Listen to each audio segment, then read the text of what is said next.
ስሜ አሰልጣኝ ታምራት ታደሰ እባላለሁ። የትውልድ ቦታዬ ያው ወልዲያ ከተማ ነው ተወልጄ ያደግኩትኝ።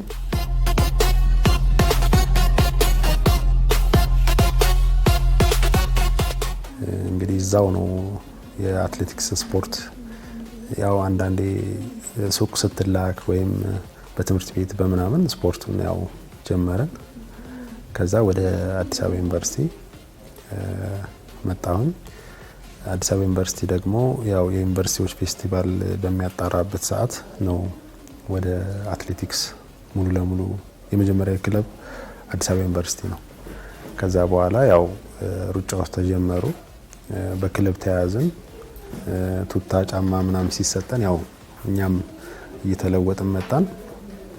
የመጀመሪያ ውድድር ያደረኩት አምቦ ዩኒቨርሲቲ 2004 ላይ እዛ አደረኩ።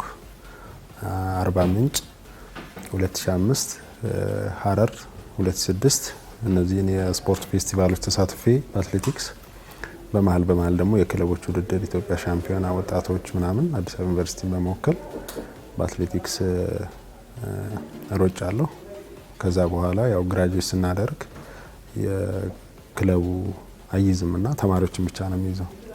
ከዛ ወደ ደብረ ብርሃን ዩኒቨርሲቲ በመሄድ እዛም እንደዚሁ 2 አመት በደብረ ብርሃን ዩኒቨርሲቲ በአትሌቲክስነት በ100፣ 200 መጨረሻ ላይ ወደ 400 የሚቀይር የነበረ እስከዛ ባሉ ድረሶች በአትሌቲክስ ሮጫለሁ።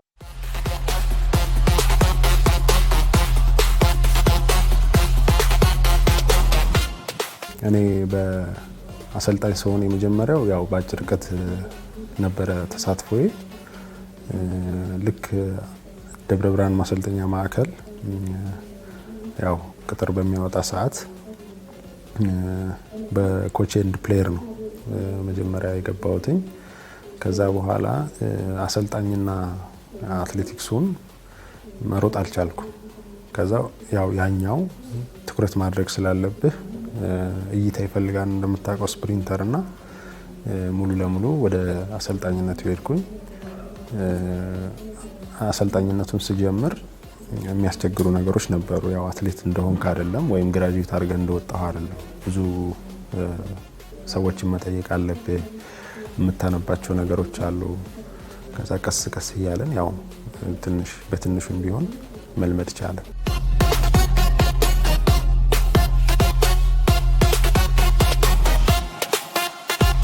እኔ ሮጥ የነበረው ግራጁዌት አድርጌ ነው። አዲስ አበባ ዩኒቨርሲቲ ግራጁዌት አድርጌ ያለው በስፖርት ሳይንስ ዲግሪ። እዛው ላይ የኢትዮጵያ ሁለተኛ ደረጃ አሰልጣኝነት ሰርቲፊኬቱ ነበረኝ። ያው ዲግሪው እንዳንደኛ ስለሚያዝ በዛ ነው ወደ ደብረ ብርሃን ማሰልጠኛ ማዕከል የገባሁትኝ። እዛ እንደ ረዳት አሰልጣኝ እንደ አጋዥ ሆኜ ነው የገባሁትኝ። ያው ደብረ ብርሃን ማሰልጠኛ ማዕከል ብዙ ያወቅኩበት ቤቴ ነው። ብዙ ሙያዎች የለመድኩበት ነው። እንደምታውቀው ማሰልጠኛ ማዕከል ነው። አዳዲስ ልጆችን ነው የምትመለምለው።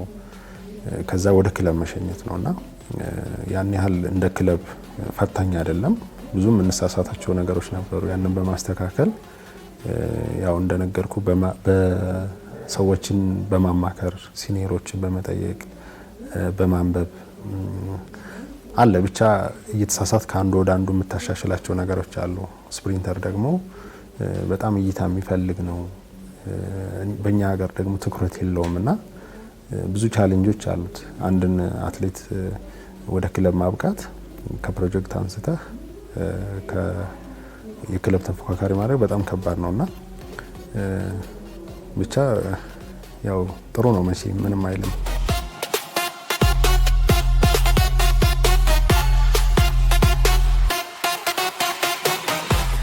ከመወዳቸው ስፖርቶች አጭር ርቀት ነው የምወደው። እንደውም በቅርብ ወደ መካከለኛ ሄጃለሁና አጭር ርቀትን የመተው ፍላጎት አልነበረኝም። ያው አንዳንዴ ከጀርባ የሚነገሩ ነገሮች አያሳድግህም፣ ይህን ያህል ሙያ ይዘህ ምናምን ትባላለህ እና አጭር ርቀት ፍላጎት አለኝ። እኔ እንደነገርኩ ሮጥ ነበርና 100 እና 200 ሮጫለሁ፣ 400 ሮጫለሁና ያ ፍላጎት አለኝ። በተለይ አጭር ርቀትን ስትሰራው በብዛት አሰልጣኝን የሚፈትን ስራ ሜዳ ተግባርና አጭር ርቀት ነውና አንድም እሱ ነው። ግን ወደ አጭር ርቀት የገባሁበት በፊት ስሮጥ ስለነበረ ነው። በዛ አዝማሚያ ነው ወደ አጭር ርቀት የገባሁትኝ። ከዛ ከቆይታዎች በኋላ ኮርሶችን ስወስድ ምናምን ወደ ሚድል ዲስታንስ እንትን አልኩ።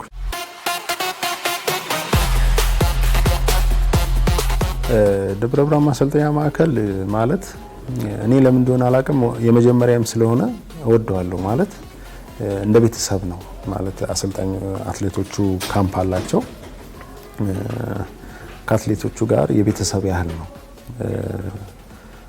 አትሌቶቹን መልምለን ለምሳሌ አንደኛ ዓመት ሁለተኛ ዓመት ካሉ ልክ አንደኛ ዓመቶች ሲገቡ በሁለተኛ ዓመቶች እንትን ነው የሚሄዱትኝና ደብረ ብርሃን የአካባቢውም ሰው በጣም ጥሩ ነበረ። ብዙ ጓደኞች ያፈራኋቸው አሉና ኦልሞስት እስከ እንግዲህ እንደ ደብረ ብርሃን ዩኒቨርሲቲ አትሌትም ሆኜ እዛው አሰልጣኝነትም ስሰራ ኦልሞስት ወደ 7-8 ዓመት ደብረ ብርሃን ኖሬያለሁ።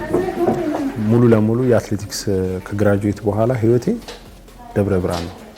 ደብረ ብርሃን ብዙ አትሌቶች የፈሩበት ነው። በጣም ብዙ ታዋቂ አትሌቶች የወጡበት ነው። ብዙ አሰልጣኞች እዛ ሰርተው የወጡበት ነው። እነ ትዬ ንጹህ፣ እነ ኮች በለጠ፣ እነ ኮች ባህሩ፣ እነ ዳንኤል፣ ኮች ዳንኤል ያው በስም ነው የማውቃቸውና እነ ትዬ ንጹህንም በአካል አውቃቸዋለሁ። ያው አልደረስኩባቸውም። ኮች በለጠ አሰልጥኖኛል አትሌት በነበርኩ ሰዓትና እነሱ ታዋቂ አሰልጣኞች ሙያ ያላቸው አሁን እነ ኮች አማረም እነ ኮች ጌታሁን ከዛ ነው የወጣ ነው። የኛም ህይወት በዛ ልክ ሆነ ማለት ነው።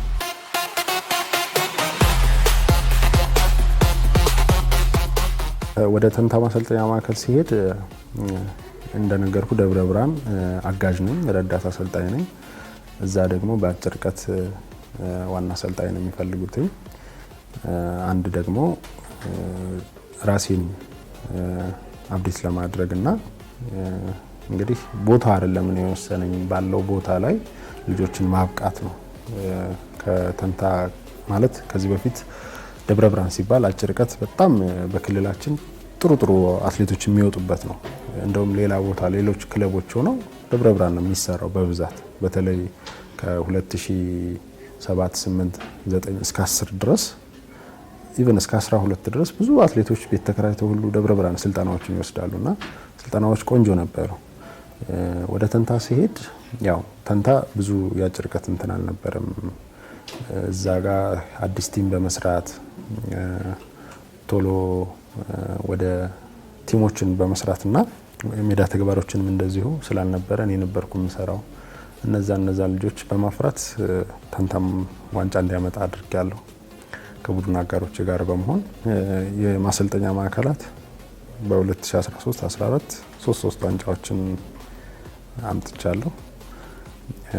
ተንታም እንደዚሁ 2015 16 3 ዋንጫዎችን የሴት ወንድ አጠቃላይ ማሳካት ይችላል። ያው ከቡድን አጋሮች ጋር በመሆን ማለት ነው። ከፍ ይገርማል። ዝም ብለህ ነው እግርህን የምታነሳው። ከፍታው መሰናክሉ ለምን ተቀመጠ? በደንብ ከፍ አድርግ። ክሬቲቭ ነው አሰልጣኝ፣ ክሬቲቪቲ ነውና ራሴ ሞዲፊኮች እሰራለሁ። ብዙ ቻሌንጆች አሉት። እንግዲህ የመሰናክል ሯጮች ሆነው አንደኛ እንደነገርኩ ያለንበት አካባቢ እንትን የለውም፣ ብዙ ፋሲሊቲ የለውም፣ ጂምናዚየም የለውም እና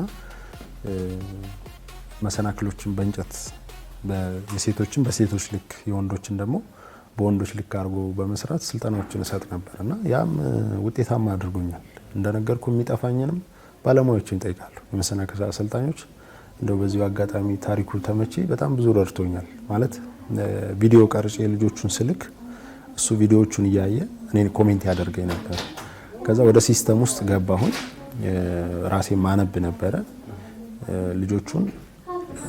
ከዛ ዩኒቨርሲቲ የተወሰነ መሰናክልም ጨመረኝ። ስታርቲንግ ብሎክ ያለለው የዲስከስ ማቴሪያሎችን ማምጣት ጀመረ። በኋላ በፊት ግን በቃ እኔ ራሴ ኮን አልነበረንም፣ እንደዚህ የቆሎ እንትን አልነበር ቻለ። በዛ ነበረ ስልጠናዎች የምንሰጥ። ምክንያቱም ከሰዎች የምንጠብቅ ከሆነ እኛ ማደግ አንችልም። ኦልሞስት ያንን እየጠበቅኩ ልጆቹን መግደል ነውና ልጆቹን ባለው ነገር በቃ የሆነች ምልክት በማስቀመጥ ስራዎችን እንሰራ ነበረ።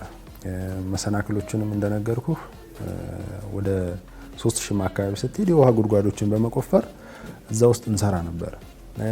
አፐር ቦዲም ስንሰራ የፑል አፕ ዲጋፕ እዛዎች በእንጨት ሰርተን ልጆቹን የአፐር ቦዲ ስራዎችን እናሰራቸው ነበር።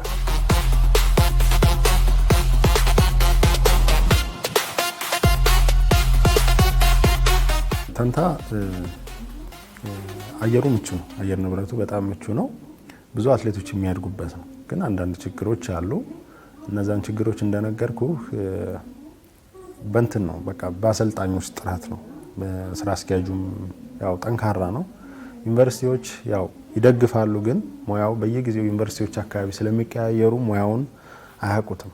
አስረድተህ ይሄ በዚህ ነው ይሄ በዚህ ነው የሚል እንትን የሆነ እቃ ስትፈልግ ብዙ ነገሮችን የተለያየ ቢሮ ሄዶ ነው የሚፈቀደውና እንደነገርኩ አየር ንብረቱ እንደ በቆጂ ወይም እንደ ደብረ ብርሃን ቀዝቃዛ ነውና በተለይ ለረጅም ርቀት ብዙ አትሌቶች መውጣት የሚችሉበት ነው።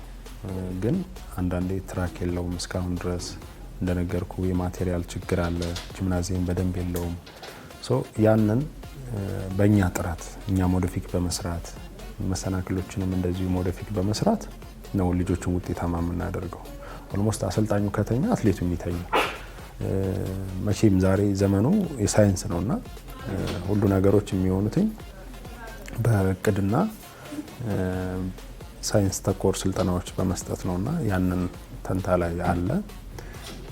አትሌቶችም ፕሮጀክት ታዳጊዎችም ነበሩ ከስር እነዛን በማፍራት የክለብ ተፎካካሪና ለክለብ የሚበቁ አትሌቶችን ማፍራት ይችላል ተንታ። ተንታ ያለው እንግዲህ የታዳጊዎች ከ20 ዓመት በታችና ከ18 በታች ድሬዳዋ ነበረ። ከዛም በ800 ከ18 በታች ወርቅ፣ በ100 ሜትር ሴት ብር፣ በ100 መሰናክል ወርቅ፣ 100 ሜትር መሰናክል እንዲሁም ከ20 ዓመት በታች 100 ሜትር 110 መሰናክል አራተኛ ወጣ ልጅ አለኝ። በዝላይም እንደዚሁም በ2000 መሰናክል ብር ያመጣሉ። ያው እነሱ ኢቨንቱ ሌላ አሰልጣኝ ነው ያለው። ይነዛ ተደማምሮ ያው ወደ አገር የሚወክሉ ልጆች ተመረጡ። ኦልሞስት እስከ 5 የወጡት ተመርጠው ነበረ። በእድሜ ምርመራ 1 እና 2 ተጠሩ። ኦልሞስት 2 ሰው አለፈ ከተንታ ማለት ነው። በአጠቃላይ ግን ተመርጠው የነበሩት 4 ናቸው። 2ቱ በ2000 መሰናክል ታዳጊዎች፣ አንዱ በ800፣ አንዱ በ100 ሜትር ሴቷ መሰናክል። እነዚህ ልጆች በማስመረጥ ተንታ ያው አሰልጣኝ ተመረጥኩኝ ማለት ነው።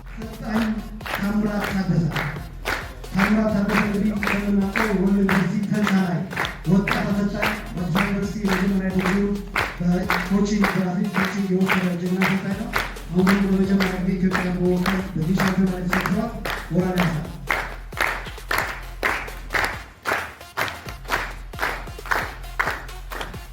ሎት ቡድንና አጠቃላይ ዲና የተሳተፏቸው ጀግኖች አሰልጣኞቻችን እጅግ በጣም እናመሰግናለን። በመቀጠል በአፍሪካ የታዳጊዎች ከ20 ዓመት በታችና ከ18 በታች የመጀመሪያ ነው ሲሄድ ያው ስሜቱ ደስ ይላል። ለመጀመሪያ ግን ያው የሚለየው ከኛ የኛ ኢትዮጵያ ከምታዘጋጀው ውድድሮች ትንሽ ብቻ ነው የሚለዩት። ያው የተለያዩ ሀገሮች ላይ ስለሚመጡ የተወሰነ ሲስተሙ ነው እንጂ የሚለየው ተመሳሳይ ነው ውድድሮቹ። ያው እኛም ኢትዮጵያ ውስጥ የሚካሄዱት ውድድሮች በኢንተርናሽናል ስለሆነ ውድድሮቹ ተመሳሳይ ናቸው። ሌሎች ሀገራቶችን አሁን በተለይ ስፕሪንተር ናይጄሪያን፣ ሳውዝ አፍሪካን ስታይ በጣም ከባዶች ናቸው። እኛ ምን ላይ እንዳለን የሚያሳዩ ናቸውና አሁን ያለን ግን የአጭር ርቀት እንትን ወደፊት ጥሩ ነገር ይመጣል ብዬ አስባለሁ። ምክንያቱም ተሰጥኦ ያላቸው ልጆች ማግኘት ይችለናል። እዛ ስትሄድ ስልጠናዎችን ሼር ታደርጋለህ፣ የምታያቸው ነገሮች አሉ። ሀገርን ወክለ ስትሄድ ስሜቱ በጣም እንትን ነውና ኢትዮጵያ ሲባል ደግሞ ማንኛውም እንትን ይወደዋል። እኔ ለምን እንደሆነ አላውቅም። እዛ ያየሁት የተለየ ነገር ኢትዮጵያ ነው የሚሉትኝና የሆነ ደስ የሚል ነገር አለው ብቻ።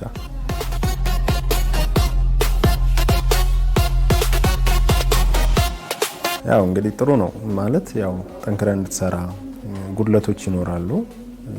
ያ ወደፊት ነው የሚገፋፋው። ሞራሎች ይኖራሉ፣ እውቅናዎች ይኖራሉ። ከነበረው ከበፊቱ ስራ በጣም ጠንክረህ እንድትሰራ ያደርጋል። አትሌቶችን በብዛት ይዘህ በብዛት መስራት እንዳለብን ታዳጊዎች ላይ ሰርቶ ውጤታማ መሆን እንደሚቻል ያየውበት ውድድር ነው። ወደፊትም እንግዲህ ከፍ ባሉ ውድድሮች በዓለም ሻምፒዮና በኦሎምፒክ ጅማሮ ከታች ስለሆነ አፍሪካ እያለ ወደ አውሮፓ ሀገሮች መሄድ ይቻላል።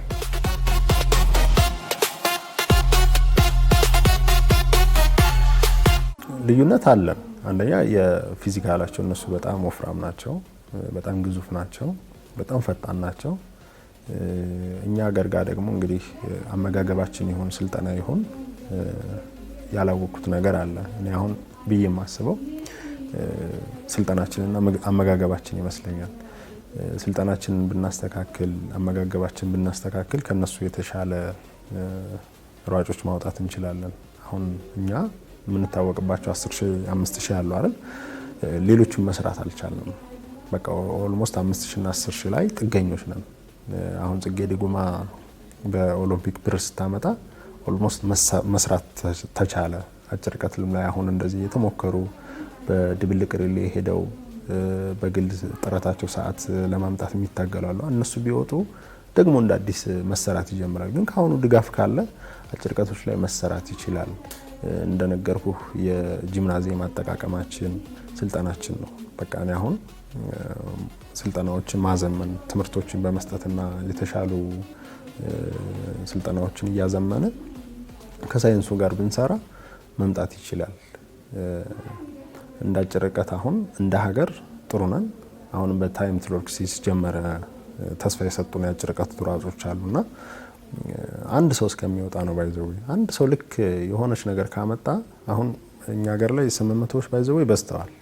አሁን ስላልወጡ ይሁን ወይም ደግሞ በየሚኒማ ጉዳይና በዓለም ሻምፒዮና በኦሎምፒክ እስከምናያቸው ድረስ ነው እንጂ አሁን ተተኪዎች ደስ የሚሉ የመካከለኛ ርቀት ሯጮች መጥተዋልና አጭር ርቀትም ልክ እንደዚሁ አንድ ሰው ሁለት ሰው እስከሚወጣ ነው ባይዘው።